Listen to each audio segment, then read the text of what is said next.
Thank you, Mr. Chairman. First of all, Chairman Powell, congratulations on your renomination. I do look forward to supporting your nomination. I think you've provided stability during a very challenging time. Secretary Yellen, it's good to see you once again, and I thank you for your service to our country. In September, when you were before this committee, I asked you when you would say enough is enough when it comes to our debt and deficit. You acknowledged that debt becomes an issue when it exceeds 100% of GDP, a level we have already hit, as you know, but said also that since the cost of servicing our debt has been negative due to a long stretch of low rates, our debt has been less burdensome. However, due to skyrocketing inflation, I think it's just a matter of time before we exit this very low interest rate environment.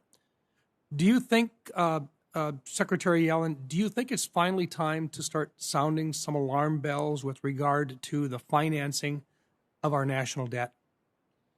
Well, I wouldn't want to sound alarm bells.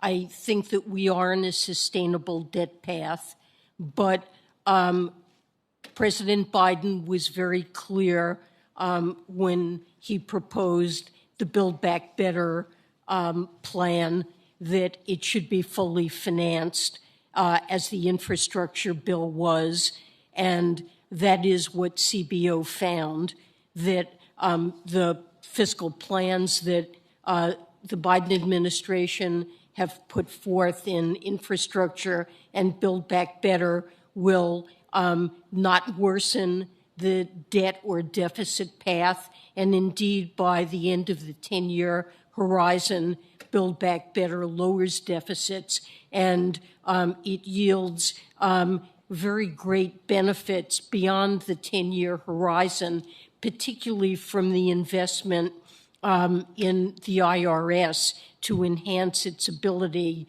to close the tax gap and to collect revenues that are due under our tax code. Right.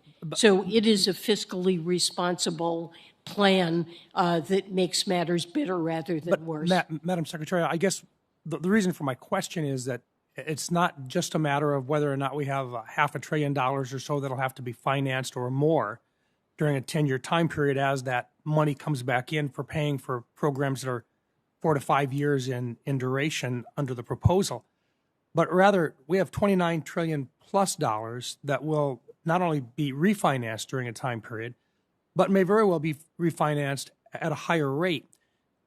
In fact, treasuries right now have run anywhere from 1.54 to 1.42% over the last couple of days, but they're going to trend upwards. And in fact, there are some people that would suggest that treasuries may very well hit 3.5% over the next 18 months.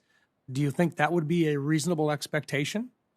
The forecasts that were included most recently in the mid-session review assumed that interest rates would move up over time over the 10-year horizon in line with the forecasts of blue chip and other private sector forecasters.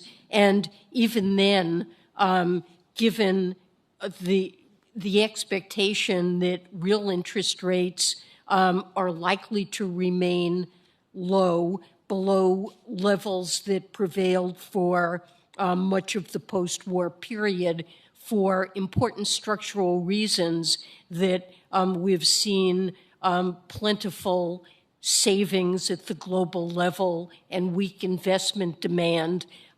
Even with interest rates moving up, the interest burden of the debt remains quite manageable. Now, of course, there are scenarios in which interest rates could move up more than that, and we could be in a position, there's a chance, that the interest burden would become difficult for us to manage, but I believe we could have the capacity to make fiscal decisions. Thank you, Madam Secretary. And